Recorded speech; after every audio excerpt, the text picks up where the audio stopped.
안녕하십니까. 현대시 세 번째 시간이죠. 네, 교재 78페이지부터 79, 80, 81쪽까지입니다. 분량은 좀 많은 것 같아요. 작품이 좀 긴 게 나왔죠. 오늘 요번 시간에 지금 등장한 작가가 백석 그리고 고정희라는 이렇게 두 작가의 작품이 나와 있는데요. 먼저 백석은 아마 여러분 많이 들어보셨을 겁니다. 문제집 풀면서도 많이 보셨을 거고요. 기출문제에서도 좀 많이 보셨을 거예요. 이분 작품도 꽤 많이 등장을 했거든요. 근데 주로 전국연합에 좀 많이 나오셨어요. 본수는 딱 한 번밖에 안 나오셨지만 모평이나 전국연합 그리고 여러분들 일반적인 문제집에 빠지지 않고 등장하시는 분입니다. 원래 사실 저는 이 백석이란 이분의 작품을 저는 학창시절에 배운 적은 없었어요. 이분은 월북 작가라고 해서요. 사실 그 1990년대 후반, 즉 2000년대 되기 거의 직전쯤까지 이분의 작품을 연구하거나 언급할 수가 없었습니다. 그 어떤 사상의 문제 때문에 그랬었어요. 근데 그게 이제 아마도 김대중 대통령이 이렇게 들어오면서 이제 그런 부분들이 많이 이렇게 금지가 풀린 작가들이 꽤 많은데요. 그 중에 한 분이세요, 이분도. 그러니까 90년대 말, 그다음에 2000년대부터 이제 본격적으로 좀 연구가 되면서 교과서에도 들어오고 이제 그때부터 문제집이나 수능에도 되게 많이 등장한 이름이 된 거죠. 근데 이분의 작품이 본수에 딱 한 번 나왔었는데 사실 근데 이게 좀 평가원의 입장에서는 되게 아픈 기억이에요. 이분의 작품이 딱 한 번 나왔을 때가 바로 04학년도 수능, 즉 2003년에 시행했던 수능에서 이분 작품인 고향이란 시가 나왔는데 당시 그 시랑 엮인 문제가 복답 시비에 휘말렸고 수능 역사상 처음이자 마지막으로 국어, 즉 당시는 언어인데요. 국어 영역에서 처음이자 마지막으로 복수 정답을 인정하는 사태가 발생을 했었습니다. 그게 이분 작품이었어요. 사실 이분 작품의 문제가 아니라 보기로 나왔던 그리스 로마 신화의 해석과 관련해서 좀 문제가 있었던 건데 어쨌든 그런 기억 때문인지 본수는 한 번밖에 등장하지 못하시고요. 모평이나 전국연합엔 되게 많이 나오시는 분입니다. 작품은 되게 많아요. 흰 바람벽이 있어, 8원, 고향, 여승, 나와 나타샤와 흰 당나귀, 두보나 이백같이, 여운왕 골족 등등등 무지무지 많습니다. 이분도. 근데 그 중에서 이제 흰 바람벽이 있어랑 8원 같은 경우에는 벌써 2번 정도씩 출제가 됐었던 작품들이고요. 이 두보나 이백같이라는 우리 교재는 이 작품이요. 근데 2018년 7월에 전국연합에 출제가 됐었어요. 아마 그래서 올 수능이나 모평 때는 이 작품은 아마도 선상에서 좀 빠지지 않을까 싶습니다. 그러니까 지금 2020년, 19년, 18년, 17년이면 최근 3년 내에 어쨌든 전국연합이나 이런 데 나왔던 기출작품이라서 웬만하면 아마 일단은 좀 배제를 하려고 하겠지만 모르겠네요. 근데 아마 그럴 것 같긴 해요. 근데 아니면 이분의 이제 다른 작품을 가지고 나온다든지. 어쨌든 이 작품, 지금 우리 교재에 있는 이 작품은 최근 3년 내 기출 작품이다. 이렇게 이해하시면 될 것 같고요. 그다음에 고정희라는 이 분은요, 모평 전국연합 각각 1회 나왔는데 같은 작품이 나왔었어요. 상한용혼을 위하여라는 작품이 있는데 되게 좀 뭔가 약간 희망적인 내용을 담고 있는 좀 따뜻한 작품이에요. 이 작품만 나왔고 나머지 작품은 아직 나온 적은 없고요. 이분은 1991년도에 이렇게 아마 돌아가셨을 겁니다. 40 몇 살의 나이로 돌아가셨는데 여자분이시고요. 근데 꽤 많은 작품 활동을 하셨어요. 남긴 책도 굉장히 많고 시집도 꽤 되는 편이고요. 후학들에 의해서 요새 한참 막 이런저런 이제 학술 논문이나 연구가 좀 많이 되고 있어서 앞으로가 조금 더 이렇게 주목되는 분인 것 같습니다. 당장은 아니지만요. 앞으로 한 몇 년 지나면 이분 작품도 더 많이 이렇게 수능이라든가 전국연합이나 이런 데 이렇게 들어오지 않을까 그렇게 생각을 해보고 있어요. 자, 간단하게 작가에 대한 이야기 이 정도로 마치고요. 이제 그럼 본격적으로 백석 작품 먼저 볼 텐데 되게 분량이 길어서 학생들이 처음에 백석 작품을 딱 보면 되게 겁을 먹어요. 헉하고. 근데 시가 길다는 건요. 장점도 있어요. 설명이 많아요. 상황 판단하고 이해하기가 더 쉬울 수도 있습니다. 이 작품도 마찬가지예요. 자, 그러면 실제 작품을 좀 보도록 할게요. 자, 일단 일행부터 거기 여러분 이제 교재 A라고 되어 있는 부분까지만 좀 이렇게 제가 옮겨왔죠. 네, 화면 보겠습니다. 자, 근데 일단 제목을 먼저 좀 고려를 해봐야 될 것 같아요. 두보나 이백같이. 두보하고 이백을 혹시 들어보신 적이 있는지 모르겠네요. 예, 아마 문학 시간에 한두 번 나왔을 수도 있어요. 고전 시가 쪽에서도 이 두보나 이백이 가끔 등장을 하거든요. 이 두보나 이백 이 사람들은요, 저기 중국 최고의 시인들입니다. 굉장히 그러니까 시선이라고도 불려요. 시선, 시의 어떤 신선과 같은 사람들. 예. 근데 이 두 인물 다 물론 지금 뭐 다 설명할 수는 없는데 두 인물 모두 공통점이 있는 게요. 고향을 떠나서 방랑하고 살았던 사람들입니다. 그러면서도 되게 많은 명작을 남겼던 사람들이에요. 예. 자, 두보나 이백에 대해서 여러분이 집중해야 되는 것, 이 작품과 관련해서 꼭 집중해야 되는 건 바로 고향을 떠나 방랑과 은거 속에서도 작품을 남긴 사람들이다. 이 부분에 좀 주목을 해주시면 작품 이해하는데 굉장히 많이 도움이 될 겁니다. 자, 일단 먼저 첫 행 좀 읽어볼게요 좀. 자, 오늘은 정월 보름이다. 대보름 명절인데 나는 멀리 고향을 나서 남의 나라 쓸쓸한 객고에 있는 신세로다. 일단 시간적 배경 나오고 있죠. 예, 정월 보름. 예. 명절이에요 명절. 뭐 오늘날 우리는 사실 저기 뭐 설, 정월 첫날 음력 1월 2일만 지금 명절이라고 하지만요. 사실 옛날에는 1월 2일만큼 또 사람들이 많이 쳤던 게 바로 이 정월 보름이에요. 예. 그래서 이것도 옛날엔 되게 큰 명절이었습니다. 어쨌든 지금 명절이 지금 시간적 배경이고요. 화자의 처지가 거기 직접 나오죠. 나는 멀리 고향을 나서 남의 나라 쓸쓸한 객고에 있는 신세로다. 네, 화자의 처지가 나옵니다. 고향 떠나 쓸쓸히 있는 처지예요 지금. 네. 근데 또 하필은 명절이야. 가뜩이나 고향 떠나서 쓸쓸히 있는 것도 그런데 하필 또 명절이야. 이럴 때면 또 더 생각날 거 아니에요. 우리도 지금의 현재를 사는 우리도 명절이라고 하면 그래도 고향을 가고 뭐 그동안 못 만났던 일가 친척들을 만나기도 하고 그러잖아요. 근데 이 그 옛날 이분도 이제 1920, 30년대 주로 많이 활동을 하셨던 분인데 얼마나 좀 쓸쓸하셨을까요, 그렇죠? 예, 그런 신세인 거죠 지금 현재 처지는. 자, 이제 그 밑으로 두보 이백 이야기 나오는데 좀 더 볼게요. 자, 옛날 두보나 이백 같은 이 나라의 시인도 먼 타관에 나서 이 날을 맞은 일이 있었을 것이다. 아, 그러니까 나도 지금 되게 쓸쓸하게 명절을 맞이하고 타향에 있는데, 아, 그 옛날 두보 이백도 아마 나처럼 타지에서 이렇게 명절을 맞이한 그럴 때가 있었겠지라는 거예요. 아까 제가 그랬죠. 두보나 이백에 대해서 이 작품과 관련해서 꼭 알아야 되는 것, 고향을 떠나 방랑하면서도 작품을 남긴 사람들. 네, 그래서 여기 두보나 이백 같은 이 나라의 시인, 그러니까 아마 지금 이 지금 화자도 중국 어디에 있나 봐요. 이 나라라는 표현을 쓴 걸 보니까 그렇죠. 어쨌든 지금 그 두보나 이백을 떠올리는 건요. 그들도 나와 같은 처지였을 거야. 그래, 그들도 이렇게 타지에서 명절을 맞이하고 그런 일이 있었겠지. 예. 자, 그 다음 볼게요. 자, 오늘 고향에 내 집에 있는다면 새 옷을 입고 새 신도 신고 떡과 고기도 억병도 먹고 일가 친척들과 서로 모여 즐거이 웃음으로 지날 것이련만. 네, 만약에 오늘 내가 집에 있었다면 이랬을 거예요. 즉 고향에서 지냈던 명절을 떠올려 보는 거죠. 뭐 그동안 명절을 숱하게 지냈을 테니.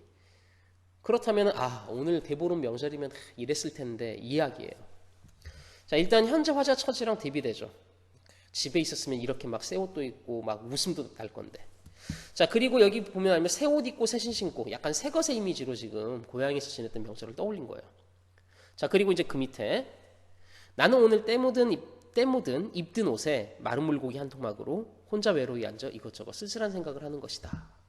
네, 지금 현재 화자의 처지가 나오죠. 예. 그리고 여기 보면은 때 묻은 입든 옷이에요. 고향에 있었으면 새 옷 새 신인데 네, 낡은 것의 이미지로 지금 표현을 하고 있죠. 그러니까 지금 어떤 이미지의 대립도 좀 보이는 것 같아요. 이 A 부분에서는 이제 뒤에 있다 문제하고 또 연결은 되겠지만 이 정도로 우리가 생각해 볼 수 있을 것 같고요. 그 다음으로 넘어가겠습니다. 자, 옛날 그 두보나 이백 같은 이 나라의 시인도 이날 이렇게 마른 물고기 한 토막으로 외로이 쓸쓸한 생각을 한 적도 있었을 것이다. 네, 또 두보나 이백에 대한 이야기를 또 하고 있죠. 네. 그러니까 지금 계속 뭔가 동일시하는 느낌이죠. 네. 그러니까 지금 이 화자는요 두보나 이백하고 자기 자신을 이렇게 계속 같은 처지였다라고 동일시하고 있는 게 포인트예요. 그래서 제목이 두보나 이백 같이인 거예요. 그들과 내가 뭔가 되게 비슷하고 닮았다라고 지금 뭐 이런 인식을 하고 있는 겁니다. 자, 이제 그 다음 계속 이어서 볼게요. 자, 나는 이제 어느 먼 외진거리에 한 고향 사람의 조그마한 가옥집이 있는 것을 생각하고 이 집에 가서 그 맛스러운 떡국이라도 한 그릇 사 먹으리라 한다. 떡국을 사 먹을 예정이에요. 아직 먹은 건 아닙니다. 네. 근데 어쨌든 명절이잖아요. 명절이니까 떡국이라도 한 그릇 먹어줘야지. 그래도 그래서 저기 우리나라 사람이 하는 고향 사람이 하는 어떤 조그만 가게가 있는 거를 이렇게 떠올리면서 거기 가서 일단 떡국이나 한 그릇 먹어야겠다 이거예요. 그럼 이게 그냥 단순한 떡국은 아니죠. 네. 명절을 맞아서 타지에서 먹을 음식, 고향을 떠올리게 해줄 그런 음식일 겁니다 아마. 자, 더 좀 본 다음에 요거랑 비슷한 의미의 혹은 비슷한 기능을 하는 시어가 하나 있는데 걔랑 같이 묶어서 정리할게요. 자, 또 두보나 이백 떠올릴 거예요. 계속 보겠습니다. 자, 우리네 조상들이 먼 옛날로부터 대대로 이날엔 의뢰이 그러하여 오듯이 먼 타관에 난 그 두보나 이백 같은 이 나라의 시인도 이날은 그 어느 한 고향 사람의 주막이나 반관을 찾아가서 그 조상들이 대대로 하던 본대로 원소라는 떡을 입에 대며 스스로 마음을 느끼어 위안하지 않았을 것인가. 어휘풀이 이제 좀 참고를 해주셔야 돼요. 거기 반관, 뭐 원소, 느끼어. 자, 보면 두보나 이백 같은 이 나라의 시인도 이렇게 명절을 맞아서 타지에서 명절을 맞으면 자기네 전통 음식을 아마 먹었을 거다라는 거예요. 그러면서 자기 마음을 스스로 뭔가 이렇게 좀 이렇게 위안을 해줬을 거야라는 건데요. 자, 바로 원소라는 떡이 나오죠. 원소. 그럼 이 원소는요, 바로 두보나 이백이 명절을 맞아 타지에서 먹었을 거다라고 생각하는 이제 그 중국의 어떤 전통 음식인 거죠. 우리는 명절이면 떡국 먹듯이 그들은 명절이면 원소를 먹어요. 결국은 이게 떡국과 원소라고 약간 좀 차이는 있지만요, 의미는 거의 같아져 버려요. 명절 맞아 타지에서 먹는다는 것도 지금 상황이 똑같죠. 결국 떡국이나 원소 모두 고향에 대한 그리움, 동시에 지금 타지에 있는 자기 자신의 처지에 대한 쓸쓸함을 더욱 부각시켜주는 역할을 담당하는 겁니다. 그래도 어쨌든 그런 이 어떤 전통의 그런 음식을 먹으면서요, 그래도 마음을 이렇게 좀 이렇게 위안을 하려고 하는 거고, 두보나 이백도 그렇게 위안을 했었을 거다라는 거예요. 그들도 원소라는 떡을 먹으면서 스스로 마음을 느끼어 위안을 했어. 그럼 이 말은 뭐냐? 나도 그렇다는 거예요. 나도. 즉 화자도요, 자신의 외로운 처지를 두보나 이백을 떠올리면서 나도 그들이 그랬던 것처럼 떡국을 먹으면서 내 마음을 좀 위로해야겠구나, 이런 이야기인 거죠. 자, 이제 마지막 부분, 이제 뒤에서부터 끝부분까지 좀 보겠습니다. 자, 그러면서 이 마음이 맑은 옛 시인들은 먼 훗날 그들의 먼 훗 자손들도 그들의 본을 따서 이날에는 원소를 먹을 것을, 외로이 타관에 나서도 이 원소를 먹을 것을 생각하며 그들이 아득하니 슬펐을 듯이 나도 떡국을 놓고 아득하니 슬플 것이로다. 자, 또 사실 맥락은 같죠. 두보나 이백이 그러했듯이 나도 그럴 거야. 또 동일시요 사실. 그들이 원소를 먹고 나중에 먼 훗날 내 후손들도 이렇게 타지에서라도 이 원소를 먹을 걸 생각하면서 슬펐던 것처럼 나 또한 떡국을 놓고 우리의 후손들도 나중에 타향살이 하면서라도 이 떡국을 먹겠지라면서 좀 슬퍼할 거다는 거예요. 여기는 지금 화자의 심리가 약간 좀 직설적으로 표현되어 있죠. 정서가. 슬플 것이다 라고 이렇게. 자, 그리고 이제 거의 마무리 부분 보겠습니다. 이 정월 대보름 명절인데 거리에는 오독독이 탕탕 터지고 호공소리 뺄뺄 높아서 내 쓸쓸한 마음은 자꾸 이 나라의 옛 시인들이 그들의 쓸쓸한 마음들이 생각난다. 내 쓸쓸한 마음은 아마 두보나 이백 같은 사람들의 마음인지도 모를 것이다. 아무려나 이것은 옛투의 쓸쓸한 마음이다. 자, 대보름 명절 거리 분위기가 나오네요. 오독독이 탕탕 터지고 호공소리 높고, 뭔가 흥겨운 명절 분위기인데요. 화자의 처지를 더 오히려 심화시키죠. 화자의 처지랑 대비되잖아요. 화자는 타지에서 쓸쓸함을 느끼고 있는데 밖에 거리는 막 사람들이 막 흥겨워요. 그러니까 화자의 슬픈 처지가 오히려 더 심화되는 것 같고요. 자, 그 다음 내 쓸쓸한 마음엔 자꾸 이 두보나 이백이 자꾸 떠올라요. 자꾸 그들이 계속 떠오릅니다. 자신의 처지를 두보나 이백이 느꼈을 심정과 계속 동일시하는 거고요. 마지막에는 옛투의 쓸쓸한 마음이다. 그러니까 내 마음은 결국 옛날 그들의 마음, 예투의 그런 마음인 거다라고 아예 진짜 완벽하게 동일시를 하는데, 이 단순하게 심정만 동일시를 하는 걸까를 좀 생각하셔야 돼요. 아까 처음에 두보나 이백도 방랑하지만 작품을 많이 남겼다. 거의 시의 신성과 같은 사람들이라고 그랬잖아요. 이 화자 역시나 마찬가지로 시인이잖아요. 그들과 똑같이 타지에서 지금 방랑하고 쓸쓸해하고 있어요. 그건 마음만 같은 게 아니라 결국은 그들의 어떤 문학적인 경지, 나도 그들처럼 뭔가 어떤 좋은 작품을 남기겠다. 예, 이렇게 문학적인 어떤 그 예술과도 연결지을 수 있는 거고요. 즉 화자가 자신의 마음을 이렇게 예투의 쓸쓸한 마음으로 연결지었다는 건 결국 두보나 이백의 예술적 경지를 지향하는 겁니다. 나도 그들처럼 그렇게 해야지. 그들도 그랬듯이. 그들도 타지에서 쓸쓸함을 느꼈지만 좋은 작품 남겼듯 나 또한 그들처럼 좋은 작품을 남겨야겠구나. 이렇게까지도 우리가 이해해 볼 수 있다는 거고요. 작품의 주제는 타향에서 느끼는 쓸쓸함을 이렇게 잘 나타낸 작품이었습니다. 자, 이제 두 번째 작품 79페이지에 고정이 모든 사라지는 것들은 뒤에 여백을 남긴다. 이 작품 보겠습니다. 이 작품은 사실 좀 많이 어려워요. 처음에 이 작품 읽어보신 분들 잘 이해가 안 되셨을 게 좀 많아요. 왜 그랬는지. 사실 저도 이게 자세하게 푸는 건 좀 어렵고요. 맥락만 좀 이렇게 좀 살펴보는 정도로 해서 넘어갈 겁니다. 일단 첫 번째 좀 볼게요. 자, 무덤에 잠드신 어머니는 선산 뒤에 큰 여백을 걸어두셨다. 말씀보다 큰 여백을 걸어두셨다. 석양 무렵 동산에 올라가 적송밭 그 여백 아래 앉아있으면 서울에서 묻혀온 온갖 잔소리들이 방생의 시냇물을 따라 들가운데로 흘러 바다로 들어가고, 바다로 들어가 보이지 않는 것은 뒤에서 팽팽한 바람이 메세의 발목을 툭 치며 다시 더 큰 여백을 일으켜 왕막동산 오솔길로 사라진다. 어렵습니다. 쉽진 않아요. 자, 일단 무덤에 잠드신 어머니가 돌아가셨다는 이야기잖아요. 그러니까 지금 안 계시는 거예요.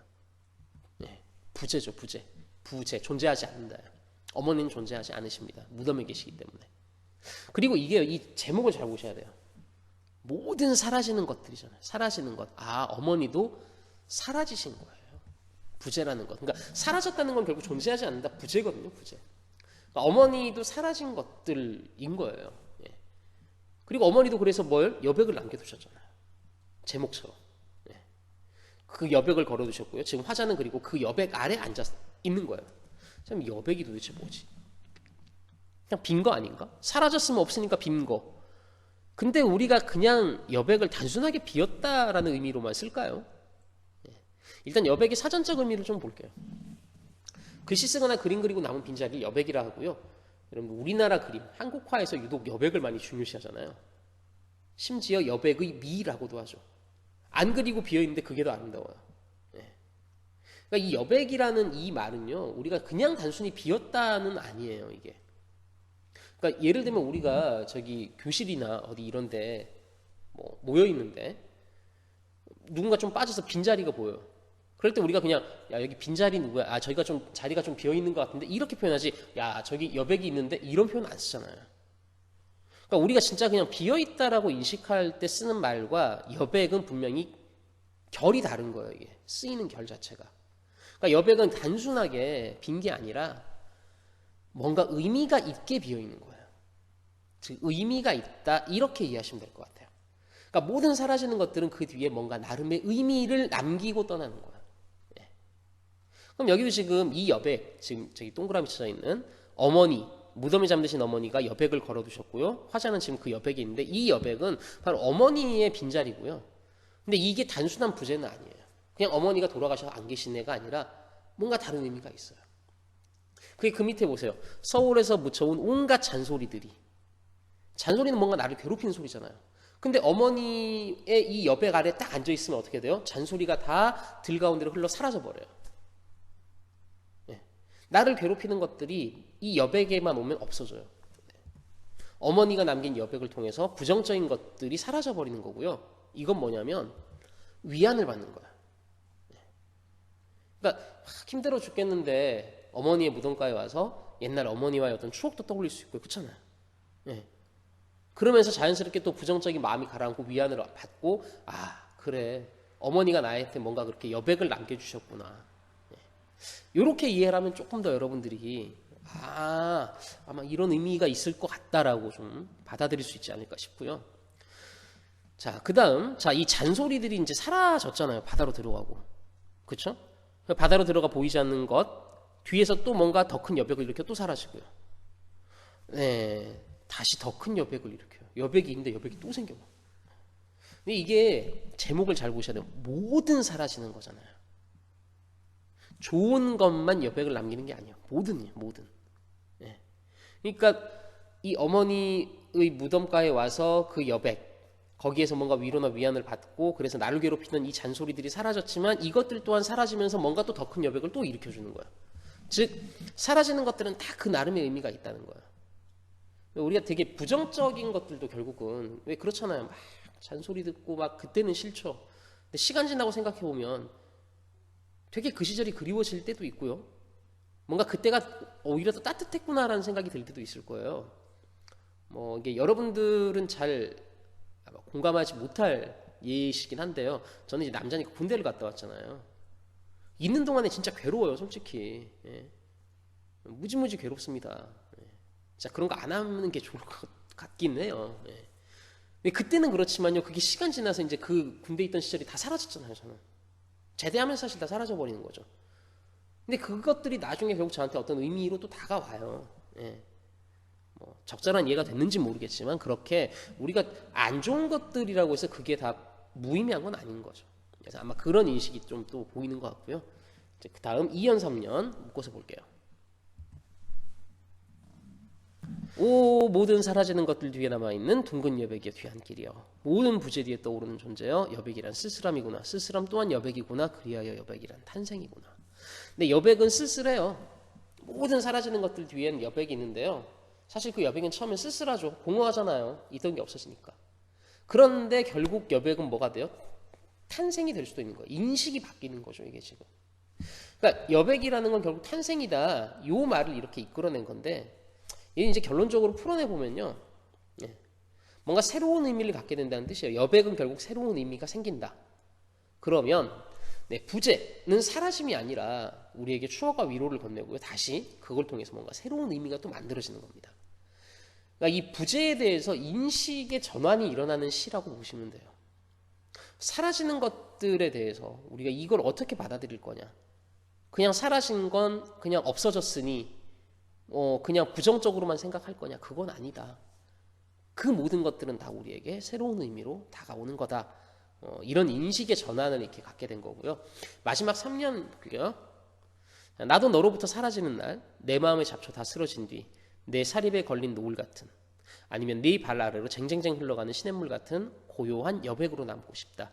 그 아래 네가 앉아있는. 자, 나도 누군가로부터 사라질 수 있어요. 헤어질 수 있고 없어질 수 있어요. 이별할 수도 있습니다. 예. 그랬을 때 결국은 나도 어떻게 해요? 너에게 고요한 여백으로 남고 싶다는 거예요. 예. 즉, 나 또한 누군가에게 어떤 의미가 되고 싶다. 이런 정도로 우리가 이해할 수 있죠. 즉, 누군가에게 나도 추억과 위로를 건네고 새로운 의미로 남고 싶다. 이런 이야기를 하고 있었습니다. 그러니까 이 작품은요, 결국은 부재하는 것에 대한 인식의 전환이에요. 지금 존재하지 않는다라고 해서 이걸 우리가 뭐 부정적으로만 볼 거냐? 그건 아니다.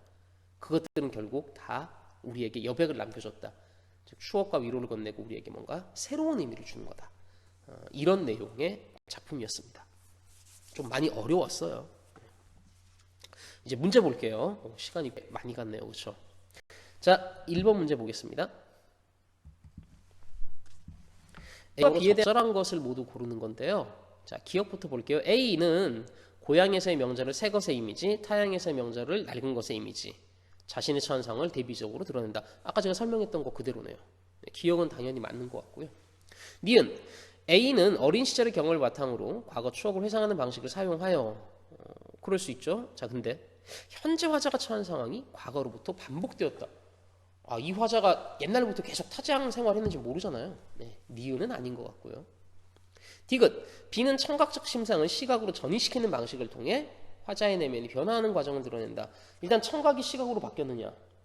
그리고 여백에 대해서 뭔가 이렇게 인식의 전환이 작품의 주제였으니까 청각이 시각으로 전이되는 것만 나오면 타당성을 가질 것 같은데 실제로 타당성을 가질 수 있어요. 그렇죠? 왜? 잔소리가 흐르는 물로 바뀌잖아요. 예. 잔소리 나오죠 거기. 이거 청각이에요. 예. 근데 그게 물의 흐름으로 바뀌어버려요. 시각으로. 그래서 디귿은 타당성을 갖는 설명이 됩니다. 예. 리을. B는 화자가 과거의 절망적이었던 순간을 회상하고 형상화하는 방식을 사용하여 시적 여운을 드러낸다. 절망적이었던 순간 안 나오는 것 같죠? 네. 그래서 리을 안 맞고요. 미음. B는 동일시어를 반복하는 방식을 활용하여 그래요. 큰 여백을 걸어두셨다. 다시 찾아간 고향에서의 경험이 무덤에 왔으니까 다시 찾아갔다. 여기도 맞아요. 화자에게 상처가 되었느냐? 아니잖아요. 위안을 얻었잖아요. 네. 그래서 미음도 탈락.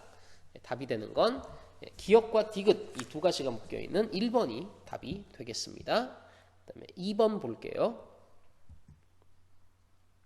기억부터 적절하지 않은 것은인데요. 기억부터 미음을 옮겨놓고 봅시다. 네, 원소, 떡국, 오독독이, 무덤, 잡초 아까 다 설명했던 것들인데요. 답이 되는 5번 볼게요. 그냥 잡초가 지금 그 고정이의 시 거기 마지막 년에 나오잖아요. 네. 내 마음의 잡초다 쓰러진 뒤. 자, 그러면 이 잡초가 화자가 처한 현실이 이상과 달리 초라한 것을 나타내는 거냐? 그게 아니라요. 앞뒤를 보면 나도 너로부터 사라지는 날, 즉 너하고 헤어져요. 그 다음에 내 마음의 잡초가 다 쓰러져요. 그럼 이때의 잡초는요, 너랑 헤어지고 난 이후에 화자의 어떤 그런 어수선한 내면 정도로 우리가 이해할 수 있습니다. 네, 그게 정리가 되고 나면 나도 너에게 고요한 여백이 되고 싶다 이거잖아요. 따라서 뭐 현실이 이상과 달리 예상적 분위기 아니에요. 네, 답은 그래서 5번이었습니다. 마지막 3번 문제 볼게요. 보기를 참고하여 가와 나를 감상한 내용으로 적절하지 않은 것은인데요. 이것도 그냥 여러분들이 쭉 읽어보시면 이제 앞에 제가 설명했던 거 참고해서 쭉 훑어보시면 아마 이제 답은 눈에 좀 더 잘 보이실 거고요. 시간 관계상 일단 답만 바로 확인을 좀 할게요. 5번 선택지 보겠습니다. 자, 나도 너로부터 사라지는 날 고요한 여백으로 남고 싶다는 화자의 소망은 자, 그 다음 타자에게 위로를 건네지 못했던 자신의 과거가 무의미했음을 후회한다. 지금 사라진 날 여백으로 남고 싶은 건 나도 뭔가 누군가에게 추억과 위안이 돼서 새로운 의미가 된다 이런 의미지 내 과거가 무의미했어 이런 뜻은 아니잖아요. 그렇죠? 그러니까 5번 선택지는 사실 저렇게 정리하면 안 되고요. 이걸 정리를 제대로 한다면 누군가에게 추억과 위로를 건네고 새로운 의미로 남고 싶은 화자의 소망을 의미하는 거다 이렇게 써야 되는 거죠. 잘못 정리한 거죠. 그래서 3번 문제 5번이 답이었습니다. 아이고, 좀 길었네요. 여기까지 하면 3번도 다 끝났고요. 다음 시간엔 이제 현대시 4로 넘어가겠습니다. 오늘도 수업 듣느라고 참 잘하셨고 고생하셨습니다. 감사합니다.